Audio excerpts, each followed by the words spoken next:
Stand by now for the 33rd edition of See It Now with Edward R. Murrow, which originates in the control room of Studio 41 in New York City.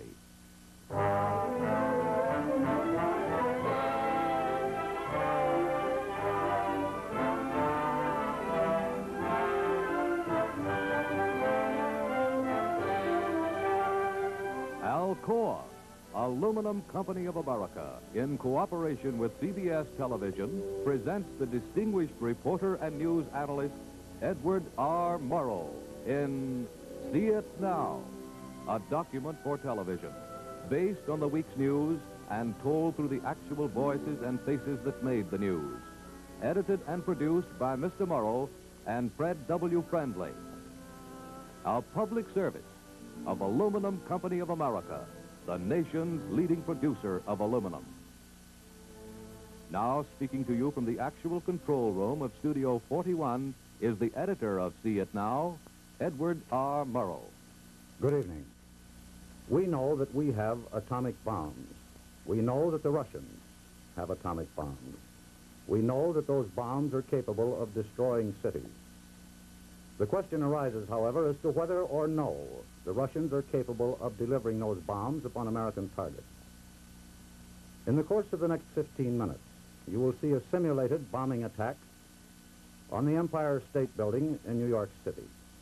The planes used will be B-29s because they are very similar to the Russian planes, the Russian Tu-4. The mission will take off from a base somewhere in Europe. There will be no bombs in the bays. The guns will be cold on the fighters. Only the gun cameras will be used. We will be using two different types of jets as interceptors here. I will try to do the narration on the first half of this action from this control room here in New York. The second half I shall do from a radar observer's position in an all-weather T-94. Our chief European correspondent, Howard K. Smith, will be talking from the flight deck of a B-29 that is coming across the ocean from somewhere in Europe. That flight will take about 20 hours. Anti-aircraft, New York area. 3 B-29 type aircraft approaching New York City. Alert your batteries. Civil Defense, New York City, red alert. From the moment of the alert, their radar scope will track the bombers and aim the 120-millimeter gun.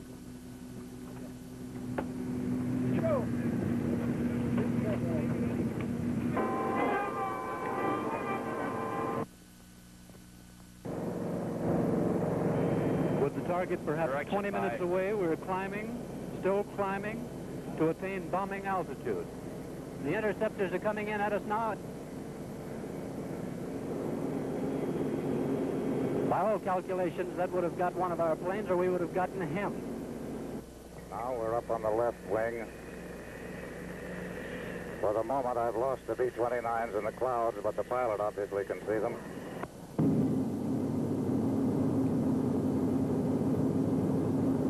This B-29 is not coming toward us. This is our gun camera as we attacked it at 550 miles per hour. And if it had been the real thing, the bomber would have been shooting back. Flash 1 B-29, shot down. Now we're going in on a beam attack. The gun cameras are firing and we pull up terrific speed.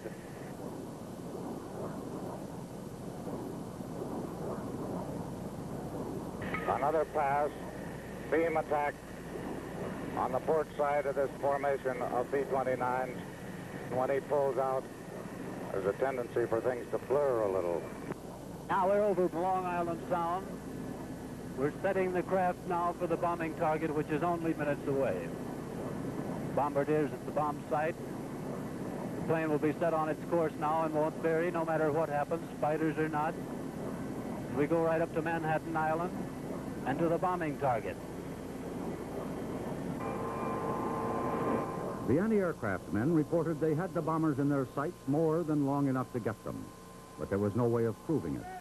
And even at this point, the bombers would have hit something. Continue attacking!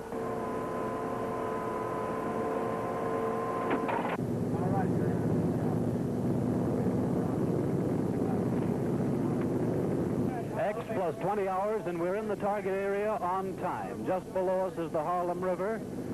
Across the East River to the left, you can see Triborough Bridge and Hell's Gate. Laid out before us like a carpet is Manhattan Island, and off in the hazy distance is the target itself, the Empire State Building.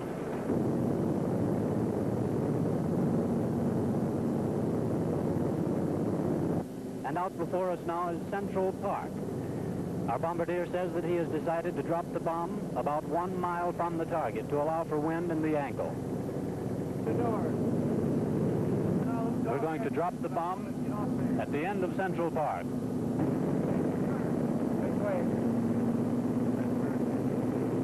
Our number 2 camera is out in the bomb bay.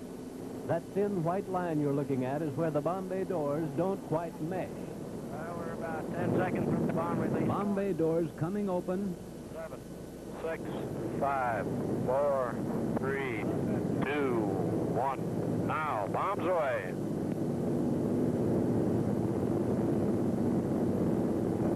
Close the doors. Let's get out of here. Planes completed their bomb run just 3 minutes before noon. Electronic measurements indicated that the bomb would have exploded within 1 block of the Empire State Building. Of course, this was a simulated raid, little more than an exercise. No one can be sure how many of those bombers would have been shot down by fighters, how many would have fallen to the ack-ack guns on the ground. We asked General Ben Chidlaw, the chief of the Air Defense Command, whether this was about the way it might happen. He said it was.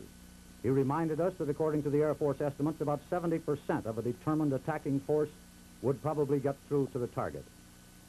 He also reminded us, and he said that the Ground Observer Corps was the one thing that would help sustain and strengthen our present radar screen. We were reminded also that the Ground Civilian Observer Corps now has just about 1/3 the number of people required to do the job. A few minutes ago, we explained to you that we had lost our commercial. That is because the commercial is projected off one projector and the rest of the program off another. So since we do not have the commercial projector, I would remind you that this program is sponsored by the Aluminum Company of America. That in the course of the past many months that we have been working for them, they have never said to us, you should do this or should not do that. Even after it has been done, they have never suggested or said you should not have done it. We're going off the air for a period of 9 weeks. We shall see you again in the autumn, again, to our great pleasure, working for the Aluminum Company of America. Good night and good luck.